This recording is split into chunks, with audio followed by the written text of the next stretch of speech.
दररोज पाणी पुरवठा झालाच पाहिजे। मी तुम्हाला सांगतो नियोजन कारभार, तो कारभार मी प्रवेश करताना या भारतीय जनता पार्टीच्या अध्यक्षांनी भाषणात सांगितलं की प्रवीण डोंगरे उपमहापौरते मी त्यावेळेस त्यांचं पाणी पुरवठ्याचं काम बघितलं, त्यांनी केलेलं नियोजन बघितलं आणि पाणी पुरवठा सुरळीत करण्यासाठी प्रवीण डोंगरेचा प्रवेश असा हा अर्थ झाला। प्रवीण डोंगरेला किती करून प्रवेश नाही, जरा गैरसमज सगळ्या काढून घ्या, भारतीय जनता पार्टीच्या लोकांनी तर पूर्णपणे काढून घ्या।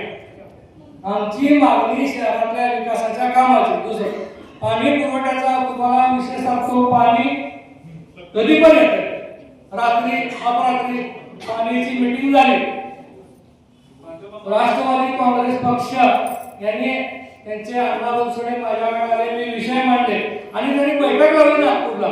40 मिनिटाच्या बैठकीमध्ये मी 30 मिनिटं बोललो पाण्यावर। तर सगळ्यांना कळाले की पाणी असून आपल्याला पाणी मिळेल का, हा प्रश्न राहिला। बाग बगीचा गार्डन हे आपले सगळेच आहे। आता काळेकर या ठिकाणी आपले सभागृह उभारलं पाहिजे, हा क्लोज झाला। कारण ते काय लोक आहेत त्यांनी भरपूर काय प्रसंग बघितले, त्यांचे अनुभव भरपूर आहेत, पण आताची जी सूत्र आहे ती थोडी मुलांकडे पण आहे। आता मी मधल्या काळामध्ये निवडणुकीमध्ये पडल्यानंतर थोडं काम करायला चालू केलं, पण जे निवडून आले नगरसेवक त्यांनी सांगितलं की प्रवीण डोंगरेचं काम जर केलं तुम्ही तर अधिकाऱ्यांना तुम्हाला आम्ही सोडणार नाही।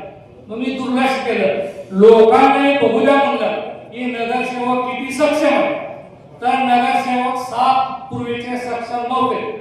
आता आपल्याला अभिमानाची गोष्ट काय, आमदार देवेंद्र कोटे साहेब निवडून आल्यापासून या भागात कामं चालू झाले, अन्यथा 5 वर्षात ही 40 नगरसेवक फिरकत होते, त्यांना थोडाफार विरोध मिळाला। नगरसेवक कोण आहे दाखवा अशी परिस्थिती आली होती।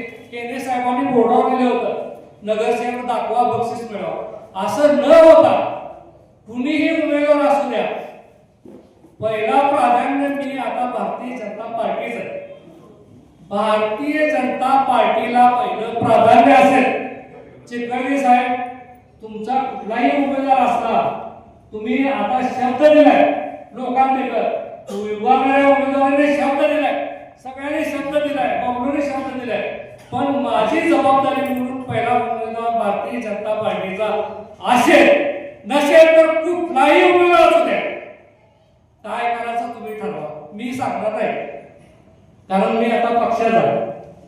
पण तुमच्या मनात काय निवडलं तर आपल्याला आपल्या भागातला उमेदवार असला